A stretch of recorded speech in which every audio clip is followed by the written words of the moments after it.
The sky above the planet Viridia was calm and clear. Gentle blue hues stretched across the horizon, and soft winds carried the scent of alien flowers. Viridia was known for its peace. Many different species lived together, sharing ideas and culture without conflict. It was a rare place in the galaxy, a symbol of hope and unity. In the great city of Lauren, the Council of Elders gathered in their high chamber. Today was important. They were expecting visitors, the humans from Earth. But not just any humans. These were the Deathworlders, tough, fierce, and feared. They had survived some of the deadliest planets known, places where only the strongest lived. Now, they had come to Viridia to ask for peace and alliance. The room was filled with tension. Some council members trusted the humans.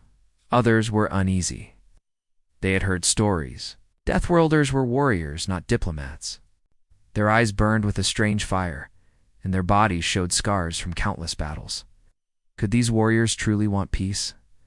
A soft hum signaled the arrival of the Earth's delegation. The great doors opened and the Deathworlders stepped.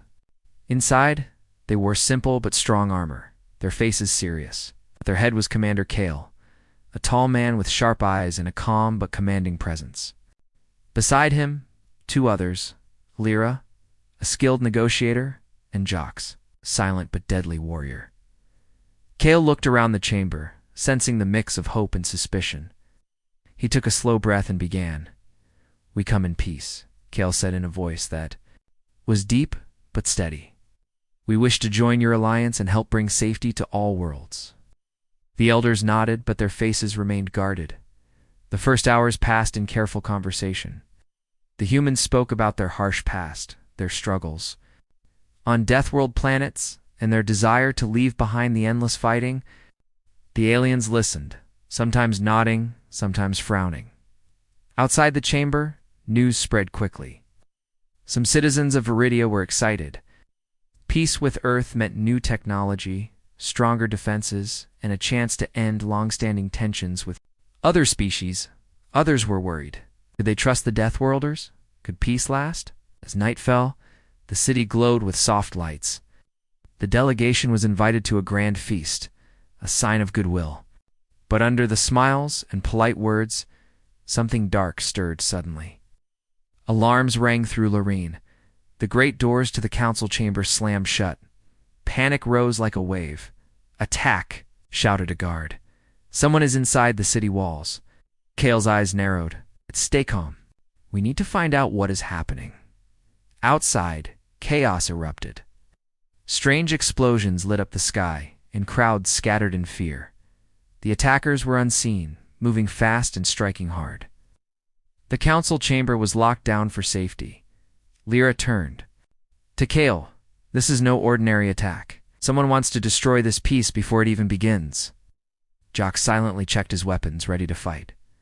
The elders tried to communicate with the attackers, but there was no response, only silence, and the sound of destruction growing closer.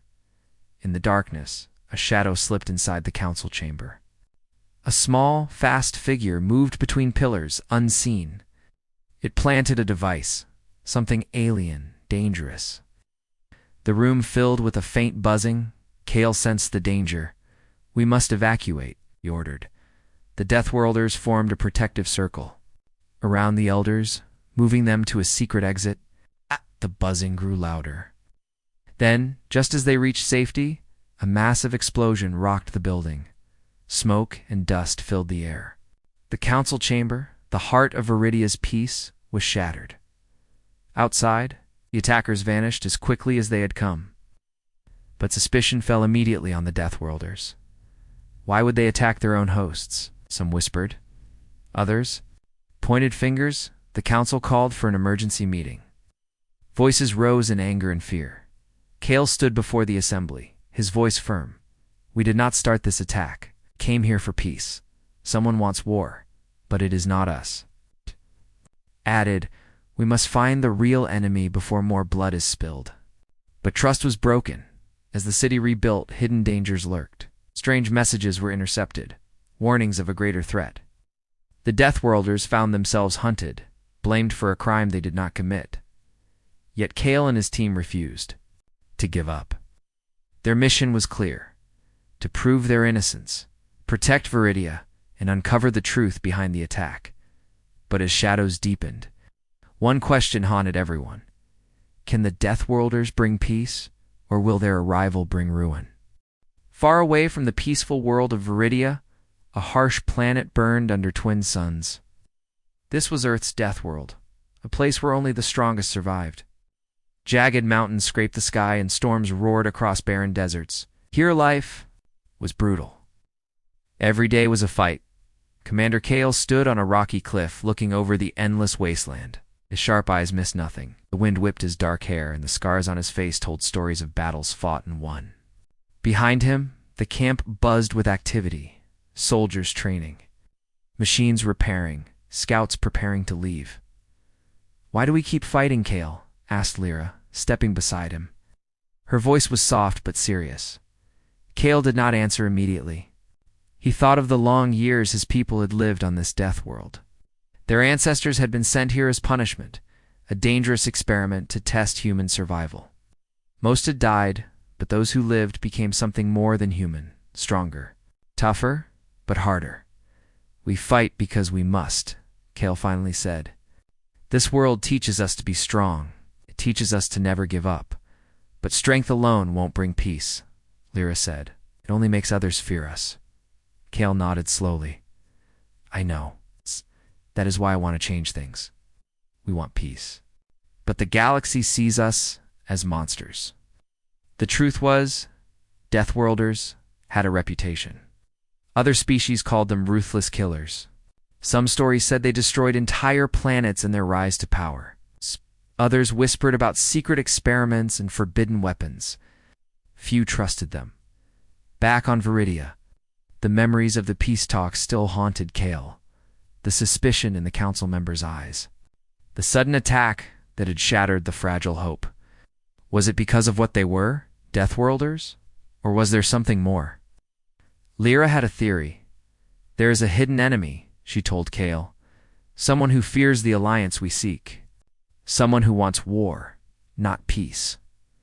Kale clenched his fists. "Then we must find them before it's too late." Meanwhile, deep in the shadows of Viridia's capital, a group of unknown figures gathered.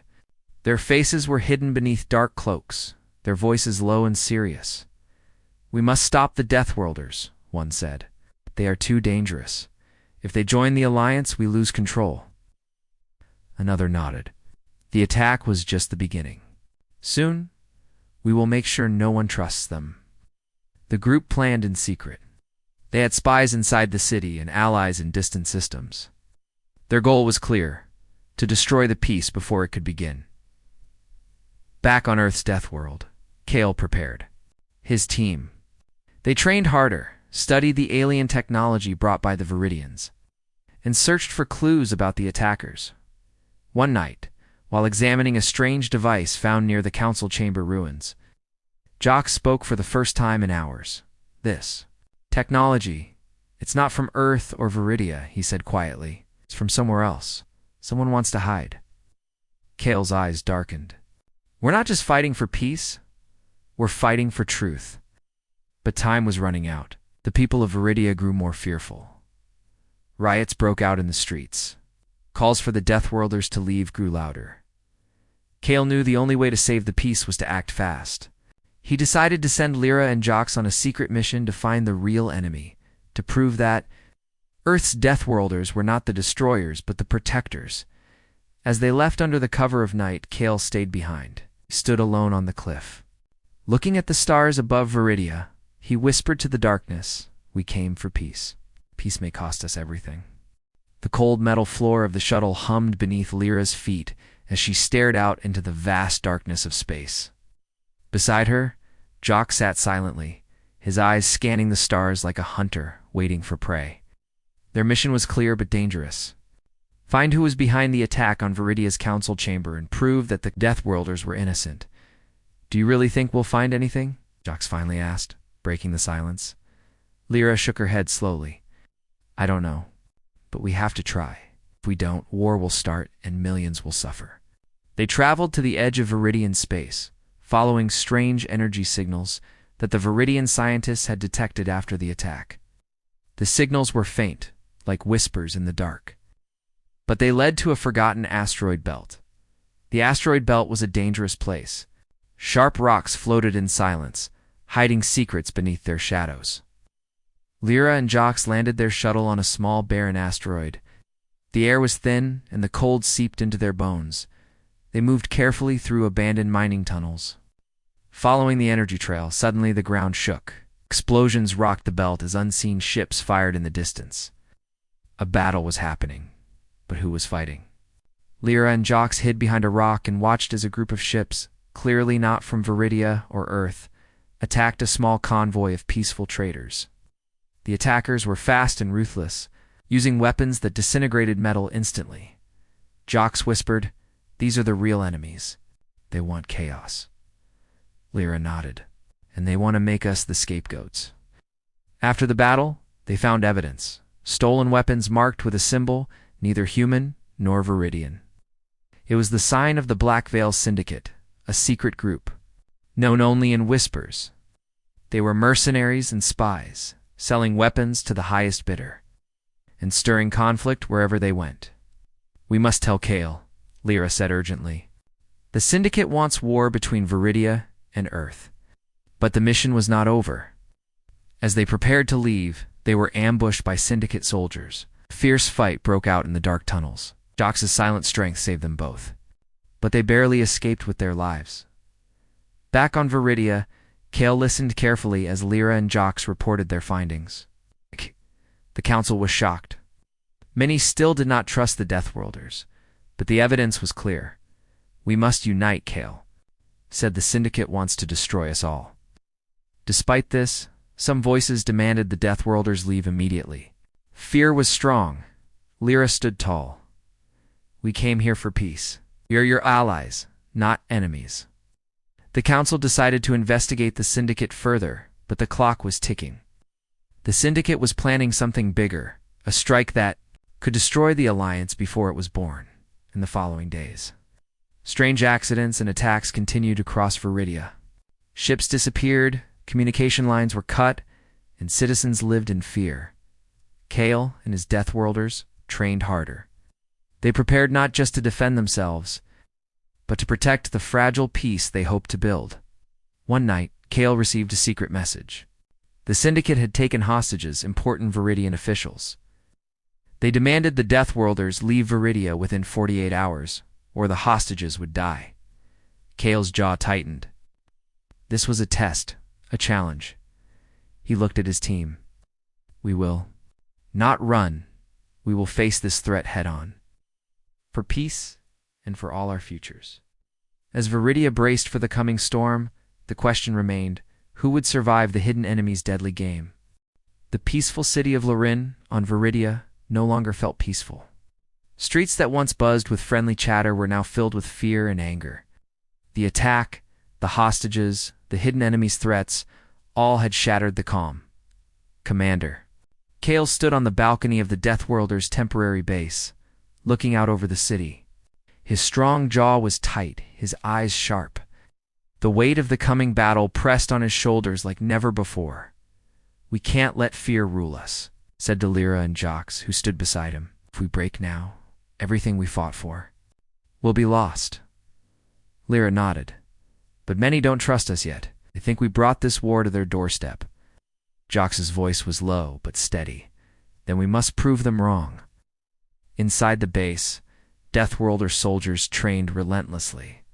Their movements were precise and deadly, honed by years on Earth's harsh deathworlds. But this fight was different. It was not just about survival. It was about protecting hope. Hope that peace was possible. Kale gathered his commanders for a meeting. Maps and holograms lit the dark room. He marked the locations of the hostages and known Syndicate bases. "We don't have much time," Kale said. "The Syndicate will use the hostages as shields. We must be careful." Lyra pointed to a hidden facility beneath Viridia's outer rings. "This is where they keep the hostages. It's heavily guarded," Jox added. "But there's a weakness, a service tunnel rarely used. We can use it to get inside." Plans were made. The team divided into strike groups. Some would attack from the outside to draw attention. Others, like Lyra and Jox, would sneak through the tunnel and rescue the hostages. Kale would lead the main force, ready to face the Syndicate's leaders directly. As the sun set, casting long shadows over Viridia, the Deathworlders prepared for battle. The night was dark and cold when the operation began. Silence was key. The strike teams moved like ghosts through the alien landscape. Avoiding patrols and cameras, Lyra's heart pounded as she led her group through the narrow service tunnel. Every step could bring danger. But she pushed forward, thinking of the innocent lives they had to save. Suddenly, alarms blared. They had been detected. "Move," now Lyra shouted. Gunfire echoed in the tunnels. The Syndicate soldiers were close. Behind, Lyra and Jox fought fiercely, their training making them deadly and efficient. Outside, Kale's forces clashed with Syndicate mercenaries. Explosions lit the sky as ships and ground troops battled. Back in the tunnels, Lyra found the hostages, frightened but unharmed. She signaled the others. "We're here. Let's go." The escape was brutal. The Syndicate's forces closed in from all sides. Jox held the rear, fending off attackers to give the group time. When they finally reached the surface, they were met by Kale and his soldiers. Together, they fought their way to safety. The battle was won, but the war was far from over. The Council praised the Deathworlders for their bravery and skill. Slowly, trust began to return. Still many questions remained. Kale stood before his people in the Council. "This fight showed who we really are. Not monsters, but protectors," Lyra added. "The Syndicate is powerful and dangerous. They want to divide us, but if we stand together, we can stop them." The city began to heal, but the shadow of the Syndicate loomed large. Kale knew the coming days would be even harder. The Syndicate would not give up easily. The peace they all wanted was still fragile. As dawn broke over Viridia, the Deathworlders prepared for the battles ahead. The skies over Viridia were heavy with dark clouds, mirroring the storm brewing within the hearts of its people. The battle had been won, but the war was far from over. The Black Veil Syndicate still controlled many secret networks, their influence spreading like poison. Commander Kale sat at the strategy table, surrounded by his closest officers. Maps flickered before them, dotted with red markers indicating Syndicate strongholds and suspicious activity. Each mark was a threat, a potential disaster waiting to happen. "We can't fight them all at once," Kale said, rubbing his forehead. "We need to strike at their center. Cut off the head, and the body will fall." Lyra nodded. "We have intelligence about their main base. It's hidden beneath an abandoned mining colony on the planet Zolaris." Jox leaned forward, his eyes hard. "It's heavily fortified. But if we can destroy their command center, we could break their network." A small elite team would launch a covert mission to Zolaris to find and destroy the Syndicate's base.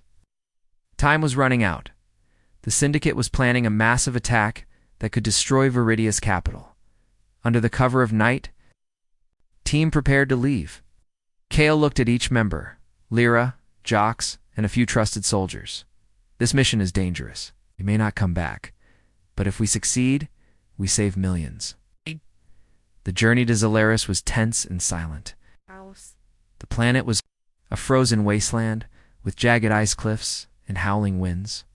The abandoned mining colony lay buried beneath thick layers of snow and ice. Forgotten by most, the team landed their ship miles from the colony and began the long trek through the storm. Every step was a test of endurance. Their breaths froze in the air, and their fingers numbed in the cold. As they neared the colony, strange signals interfered with their communications. The Syndicate had prepared well. Inside the mining tunnels, darkness swallowed them. The walls echoed with distant sounds, footsteps, whispers, and the faint hum of machinery. Lyra led the way, scanning every corner. Suddenly the team found themselves surrounded by Syndicate guards. Fierce battle erupted. Blaster fire lit the tunnels as both sides fought for control. Jox's strength and speed turned the tide. But the Syndicate was relentless. Deeper inside, Lyra discovered the command center. Screens flickered with data, showing Syndicate plans and targets across the galaxy. "This is it," she whispered. "We must destroy everything." Kale set charges and prepared to blow the base. But before they could escape, alarms screamed.